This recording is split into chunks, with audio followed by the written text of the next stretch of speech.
Now, the broad primary objective of Russian information and influence operations is, of course, to distort our understanding of the world around us and to ultimately manipulate and affect our democratic processes and policy decisions. And this isn't new.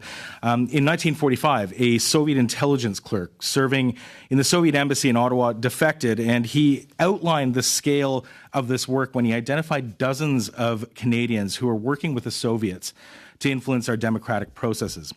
For the Kremlin, those operations are more important, of course, today than ever before. And that threat in terms of information warfare and the assault on our cognitive sovereignty is persistent, and it is growing. Disinformation campaigns that once took years to execute now take minutes with the help of social media, artificial intelligence, and an army of pro-Kremlin influencers that amplify Russian information narratives here in Canada. Inside of Russia, the Kremlin uses information operations against its own people in order to consolidate power and to silence critics.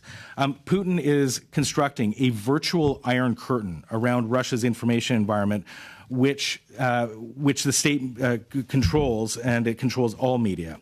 The Kremlin has criminalized most independent media outlets and civil society organizations as either undesirable or terrorists. This list includes the entire LGBTQ community in Russia and even Canada's Macdonald-Laurier Institute. Abroad, the Kremlin seeks to divide, confuse, and sow chaos wherever possible. The breakdown of cohesion within our international alliances, like NATO, has been a Kremlin objective for 75 years. Inside Western nations, Russia aims to divide us by exploiting both sides of sensitive political issues with the goal of eroding trust in our democratic institutions, our leaders, our media, civil society, and ultimately amongst each other. In Canada, we've observed Russian information operations amplifying vaccine hesitancy, even before COVID, targeting MMR and other children's vaccinations. Extremist far-right, anti-government voices within the Freedom Convoy movement were platformed by Russian state media in 2022. Russian anti-LGBTQ narratives are amplified by far-right extremists and platforms in Canada as well. Canadian far-left anti-Ukrainian influencers continue to write for and appear on sanctioned Russian state media and Kremlin-controlled think tanks. Ukraine has, of course, been the primary target of Russian information and influence operations for the past 2 years, with the objective of eroding public and government support for Ukraine.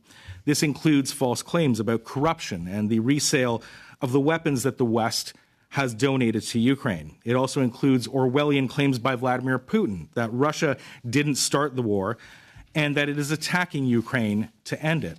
They also include narratives intended to incite hate towards Ukrainians. This includes baseless accusations about Ukraine's President Zelensky, his government, and Ukrainians of being neo-Nazis.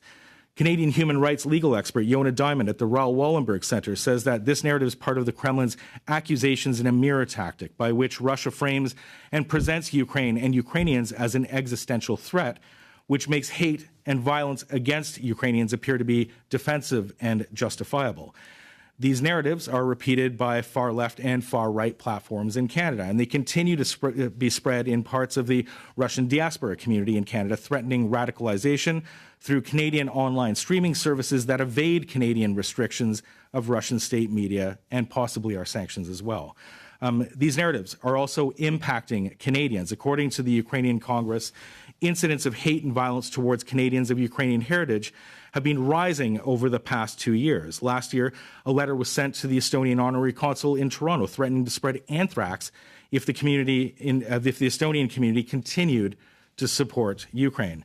The impact of these narratives is intensified when they ricochet between far-left and far-right platforms and influencers. At the bottom of the political horseshoe are U.S. far-right politicians like Marjorie Taylor Greene, who regularly amplifies these false claims about Ukraine, and on the far left, platforms like Montreal's Global Research.